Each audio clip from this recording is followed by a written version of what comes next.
তো সোশ্যাল মিডিয়ায় ভাইরাল হয়েছে। কি ভাইরাল? কাই দেখি। এই দেখ। রাস্তা হেঁটে যাওয়া এক ঝাড়ুওয়ালাকে দেখতে পেলাম, খালি পা দেখে নিজেকে খারাপ লাগলো।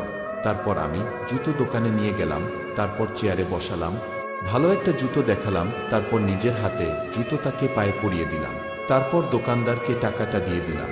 খুব কান্নাকাটি করছিল, চোখের জল মুছে ফেলার জন্য রুমাল দিলাম, খুব আনন্দে হয়ে ধন্যবাদ জানালো।